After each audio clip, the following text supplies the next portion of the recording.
What's up, guys? Jeff Cavaliere, AthleanX.com.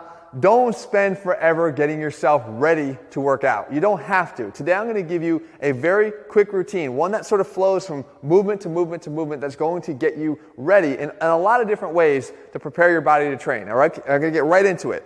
Basically, what you want to do is start with something that gets the posterior chain loose, because it's one of the areas that gets most tight on us, our hamstrings, our backs. So you start with an inchworm. You literally come down here, and you're going to walk yourself out. When you get to the bottom, it's not just about flexibility, guys. You want also stability too. And we have stability by getting our shoulders in this position here. We walk ourselves back. We're getting some compression in the shoulder joint. That's a good thing for your shoulders. You'll notice that probably when you come down, because of your tight hamstrings, your knees will kind of kick forward, and then you can get them straight maybe about here. Well, the goal is on each successive rep to try to get your hamstrings to be able to stay back by keeping your knees back further and further on each rep, okay? You work your way all the way out, 10 reps on the last one. You come right down. Again, I said this would flow from one to the next. You get in this 90-90 position here. 90 degrees at this hip, 90 degrees at that hip back there, okay? Just like this.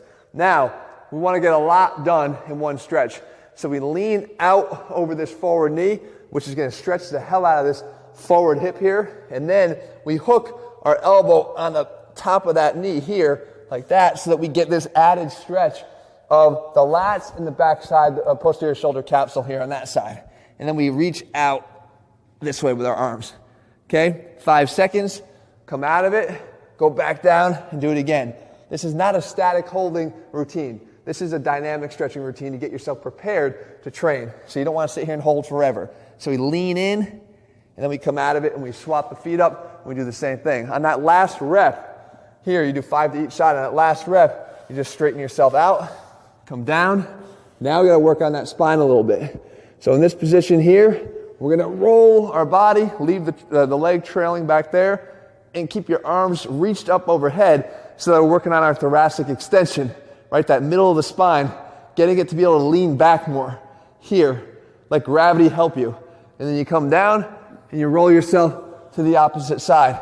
You're also getting some good mobility in here through your lumbar spine, feeling nice and loose, and of course stretching that top hip, just like that. And you keep alternating 5 and 5 to each side there. Then on that last rep, you come into this position here. You sit up, put your hands back, open up your chest, get your shoulders and your chest stretched out here into this reverse table. When you get up here, drive up, activate your glutes, reach, push through here, reach across your body, and go as far as you can. So now we're getting a stretch on the hip flexor on this leg mostly.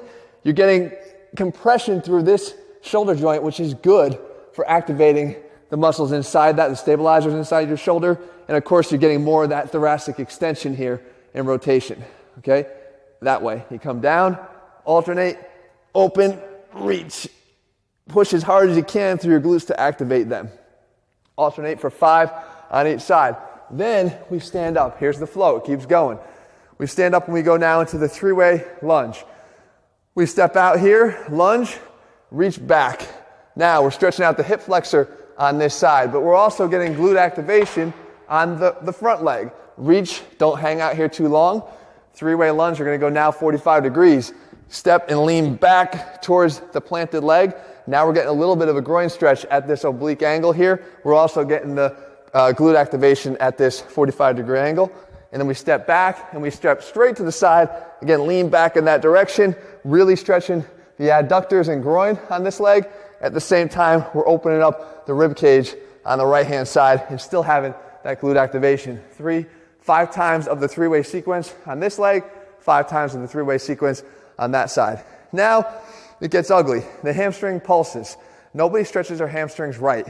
You have to be in an anterior pelvic tilt if you want to stretch your hamstrings, meaning your pelvis has to be in this position, not that position. If you're doing anything out of this position, it's not really a hamstring stretch. Okay, it's not really putting the stretch where it needs to be. So what you need to do is you get into this position, you lunge out, get into the anterior tilt. Okay, get your back arched. Drop straight down from here, okay? Almost like a sprinter position here. Now you drive back with the knee. Okay, I didn't cave in. I lift it in this position here. I'm just dropping down and I'm driving my knee back. These are the pulses. 1, kills. 2, it's hard to get it all the way straight because you're already using up hamstring length by having your leg in front of you. And now, of course, we have the pelvis in the right position, so it's really difficult. But you want to try to pulse and get that leg back as straight as you possibly can. 5 times on each leg. Then we do straighten the leg here. Let the leg stay locked out, get into the anterior tilt, and now we do 5 reaches. The reaches start here, reach forward as if you're trying to push somebody away from you. Right here, you'll probably run out of room pretty quick, especially if you don't allow your knee to buckle. So right here, reach and back. Reach and back. Reach. You do that 5 times on each leg. Then we got to work on finishing this off, getting the upper body a little bit loose. So now we do something called a can opener. What the can opener is, if you look at the lower body first, you're loosening up your hips. You're making a mobile rotation, rotation, internal and external. And your arms are just kind of following along for the ride. But now, once you're ready, pretend you're throwing with your right arm. It's up here and then down across your body. It's up and it's down across your body. So now you're getting this dynamic stretch here of the posterior shoulder and rotator cuff on the way down. And then you're opening it up and you're opening up the chest on the way back. Okay, the other arm just goes along for the ride. It travels more across the body this way. Okay, all the way up, chop down. 10 on this direction and then 10 in the other direction.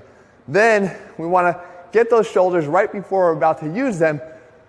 We've had a lot of compression. Let's get them to feel nice and loose again. And we could do that by just letting gravity help us.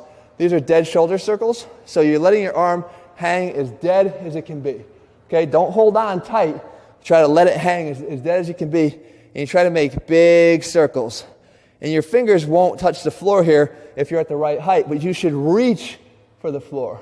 Let them almost feel like they can scrape the floor each time. Do nice 10 big circles, feeling as if your shoulder is pulling down a little bit, getting a little bit of distraction and loosening up the shoulder joint. Okay, 10 and then 10, the other arm. And then finally, we have ankle breakers because all of this starts from the ground up. You want to make sure that your ankles feel nice and loose. And one of the places we get extremely tight is the outside of our calves, the perineal muscles that run up and down the side. So what you do is you step and you allow your foot to bend down, okay? If you have to cheat it, you just step forward a little bit from the start. But you'll feel this nice stretch going on the outside of, believe me, this is safe, on the outside of your ankle and in your shin. And then you just take it, you step forward and just turn and rotate in the opposite direction. Okay? Then flatten everything back out. Drop it, step, rotate, just like that. Again, 3-4 seconds is all you need to do. You're getting this nice dynamic stretch of all the ankle muscles there, like that. Okay, you go through 10 on each side. Okay, I'm leaning this way so that when I push my hips out that way, I'm getting that nice stretch on the outside of the ankle. Okay? And there you have it. Guys, everything will flow. There's no wasted movement here. You got glute activation. You got shoulder activation. You got shoulder stabilization. You got thoracic extension. You've attacked your lumbar spine as well. You've gotten your chest and shoulder capsules to be loose too. You've worked on everything from the ground up, and you've done it in a short period of time.